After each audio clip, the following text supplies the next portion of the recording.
بسم اللہ الرحمن الرحیم۔ السلام علیکم ورحمۃ اللہ وبرکاتہ۔ آج کل جس طرح نفسا نفسی کا عالم ہے، ہر بندہ بھاگ دوڑ میں لگا ہوا ہے، ہر بندہ زیادہ کی کوشش میں ہے۔ اگر دیکھا جائے تو ہم میں سے بڑے سارے لوگ ایسے ہوں گے جن کے پاس اگر کرائے کا مکان ہے تو وہ چاہتے ہیں کہ ان کے پاس اپنا مکان ہو جائے، چاہے وہ چھوٹا ہی ہے۔ جن کے پاس چھوٹا ہے وہ کہتے ہیں بڑا مکان ہو، جن کے پاس بائک ہے وہ کہتے ہیں گاڑی ہو، جس کے پاس چھوٹی گاڑی ہو کہتا ہے بڑی گاڑی ہو، جس کے پاس مال کم ہے وہ کہتا ہے میرے پاس مال زیادہ آ جائے۔ غرض یہ کہ ہر بندہ زیادہ سے زیادہ مال کمانے کی کوشش میں ہے، لیکن اگر ہم دیکھیں تو زیادہ تر انبیاء، صلفاء اور جو بھی نیک بندے جن کی سیرت ہمیں مل جاتی ہے، ان کی بائیوگرافی مل جاتی ہے، دیکھا جائے تو ان کے پاس تو اس طرح سے مال و دولت کے انبار نہیں تھے۔ تو کہاں پہ غلطی ہو رہی ہے؟ کیا ہمارے کرائیٹیریا کچھ ایسے ہیں کہ جو کہ ہم نے غیروں سے لینے شروع کر دیے ہیں، یا پھر ہم قرآن و حدیث سے اپنے زندگی کے اصول نہیں رہ لے؟ یہی وجہ ہو سکتی ہے جس کی وجہ سے ہم مال و دولت کے پیچھے لگے ہوئے ہیں۔ بڑی ساری حدیث میں بھی ہمیں اس کے پیچھے بھاگنے کی ممانعت مل جاتی ہے، اور قرآن پاک سے بھی ہمیں مل جاتی ہے۔ تو ہم قرآن پاک سے شروع کرتے ہیں۔ سورۃ الانعام کی 43 اور 44 آیت ہے، اس کو پڑھ کے دیکھتے ہیں۔ ترجمہ ہے: تو کیوں ایسا نہ ہوا کہ جب ان پر ہمارا عذاب آیا تو گر گراتے، لیکن ان کے دل تو سخت ہو گئے تھے، اور شیطان نے ان کے اعمال ان کے لیے آراستہ کر دیے تھے۔ پھر جب انہوں نے ان نصیحتوں کو بلا دیا جو انہیں کی گئی تھی، تو ہم نے ان پر جو ہر چیز کے دروازے کھول دیے، یہاں تک کہ جب وہ ان پر خوش ہو گئے اور انہیں دی گئیں تو ہم نے انہیں اچانک پکڑ لیا، بس اب وہ مایوس ہیں۔ تو اس آیت کی پہلے حصے سے ہمیں پتہ چل رہا ہے کہ بڑے سارے لوگ ایسے ہیں جن کو اپنی وبال جان، اپنے برے اعمال کی وجہ سے کوئی عذاب آ جاتا ہے، کوئی مصیبت آ جاتی ہے، تو وہ لوگ کیا کرتے ہیں؟ وہ بجائے اللہ کی طرف رجوع کرنے کے اس کو عذاب الہی سمجھ کے اپنے حال پہ غور کریں اور وہ کام کرنے بند کر دیں جس کی وجہ سے یہ معاملات ہو سکتے ہیں، بجائے اس کے کہ وہ بندے اپنے اعمال کا احتساب کریں، وہ ان چیزوں کو واویلا کرنا شروع کر دیتے ہیں اور وہ اپنے ان کاموں میں مزید بڑھ جاتے ہیں اور گر گراتے اور توبہ طائف نہیں ہوتے۔ اور اس کی ایک وجہ یہ بھی بتائی گئی ہے کہ ان کے دل سخت ہو گئے تھے۔ دل سخت ہونے کی وجہ سے بھی انسان ایسے معاملات کرتا ہے، اور شیطان اصل میں ان کے اعمال ان کے لیے آراستہ کر دیتا ہے۔ اب اس کا ایکویولنٹ ورڈ اگر سمجھنے کے لیے دیکھا جائے تو ہم یہ کہہ سکتے ہیں، جس کو انگریزی میں کول فیکٹر کہتے ہیں۔ تو انسان کوئی بھی کام کرتا ہے تو اس کو اس کی نظر میں وہ کول فیکٹر بنا کے آراستہ کر کے شیطان ان کو دکھا رہا ہوتا ہے تاکہ وہ اس کی طرف غور ہی نہ کریں۔ ہمارے معاشرے میں بھی ایسے بڑے سارے کام ہیں کہ جو کہ ہم کول فیکٹر بنا کے کر رہے ہوتے ہیں۔ لباس میں دیکھ لیں، کھانے پینے میں دیکھ لیں، آؤٹنگ میں دیکھ لیں، یا کوئی بھی ہماری زندگی کے معاملات ہو سکتے ہیں جس کے اندر ایسے چیزیں ہیں جو کہ غیر اسلامی ہیں، لیکن ہم ان کی طرف غور نہیں کر رہے۔ شیطان نے ہمارے لیے ان کو آراستہ کر کے دکھایا، تو ہم اس کو کرتے جاتے ہیں، اس کی طرف ہمارا دھیان ہی نہیں جاتا۔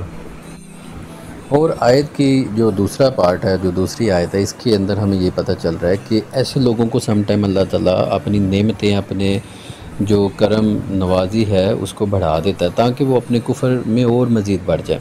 تو ہم بڑے سارے ایسے لوگ دیکھیں گے کہ جن کے پاس مال و دولت بھی ہوگا لیکن ان پہ کوئی اللہ تعالیٰ کی پکڑ نہیں ہوگی۔ ہم کوئی دیکھنے والا یہ بھی کہہ سکتا ہے کہ جی اس پہ تو شاید اللہ تعالیٰ کا بڑا کرم نوازی ہے کہ اس کے پاس تو مال و دولت کی ریل پیل ہے، لیکن اس کے کام بھی اچھے نہیں ہیں۔ تو یہاں پہ اللہ تعالیٰ بتا رہے ہیں کہ ہم اس کو طول دے دیتے ہیں، ہم اس کو ڈھیل دے دیتے ہیں تاکہ وہ اپنے کفر میں آگے بڑھ جائے اور اس کی پکڑ ہم سخت کر سکیں۔ اور پھر ایک وقت آتا ہے کہ ہم دیکھتے ہیں ایسے لوگوں کی جو پکڑ ہے وہ اللہ تعالیٰ کی طرف سے آ جاتی ہے، اور اگر ہمیں فرض کیا کہ دنیا کے اندر وہ چیز نظر نہیں بھی آتی تو آخرت کی پکڑ تو بڑی سخت ہے۔ اللہ تعالیٰ کہتے ہیں کہ میری پکڑ بڑی سخت ہے، تو انسان آخرت میں تو ضرور پکڑا جائے گا ایسا۔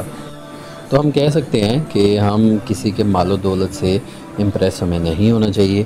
ہمیں دیکھنا چاہیے کہ کیا وہ زندگی گزارنے کے جو اس کے اصول ہیں وہ قرآن و حدیث سے، اللہ سے یا رسول سے لیے ہوئے نظر آتے ہیں، پھر تو ٹھیک ہے، وہ اس کی نعمت ہو سکتی ہے۔ لیکن اگر اس کے ایسے اصول ہیں کہ جو کہ غیر اسلامی ہیں تو پھر اس کے لیے یہ ایک امتحان ہے۔ اگر کسی کے پاس ایسی نعمتیں اللہ تعالیٰ نے اس کو دی ہوئی ہیں، اس پہ شکر ادا کرنا، خوش کرنا بھی ایک مسلمان کا ہی طریقہ کار ہے۔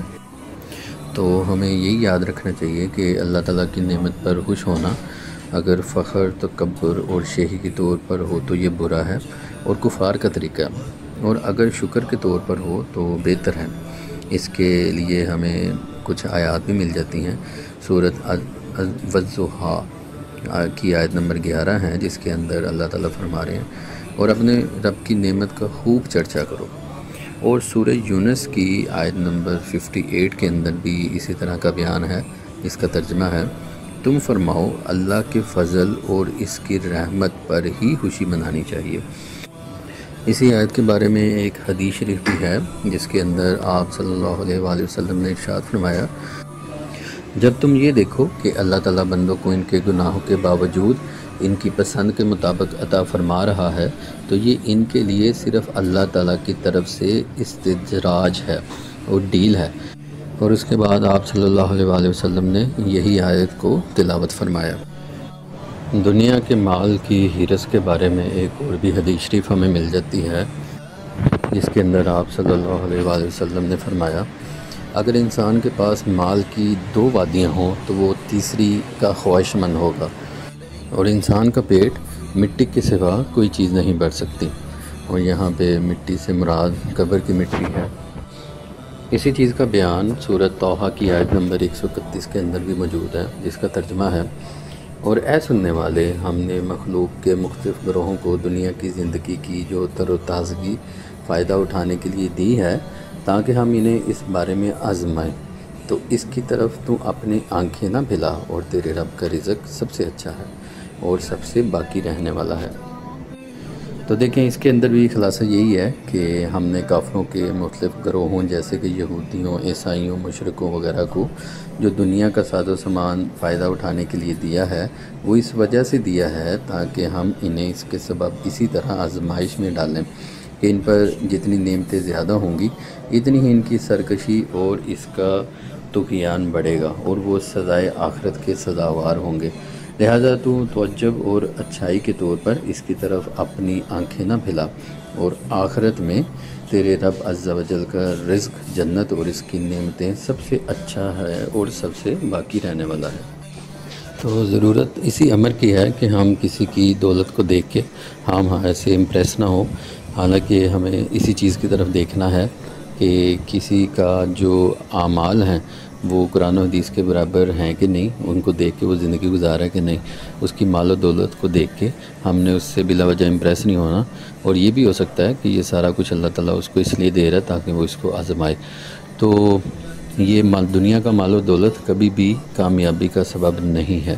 عین ممکن ہے کہ آپ غریب ہوں، لیکن آپ اگر اللہ کے اصول، اللہ اور رسول کے اصولوں پہ زندگی گزار رہے ہیں تو آپ کامیاب ہو کے اس دنیا کی کامیابی اور جو حقیقی کامیابی آخرت کی ہے اس کو حاصل کر سکتے ہیں۔ تو اللہ تعالیٰ سے دعا ہے کہ ہمیں اتنی دنیا نہ مل جائے کہ جس سے ہم آخرت سے غفلت میں چلے جائیں، یا پھر اگر دنیا مل بھی جاتی ہے تو اللہ تعالیٰ کی یاد سے ہم غافل نہ ہوں۔ تو اللہ تعالیٰ سے دعا ہے کہ ہمیں قرآن پاک سمجھنے کی، عمل کرنے کی توفیق عطا فرمائے۔ السلام علیکم ورحمۃ اللہ وبرکاتہ۔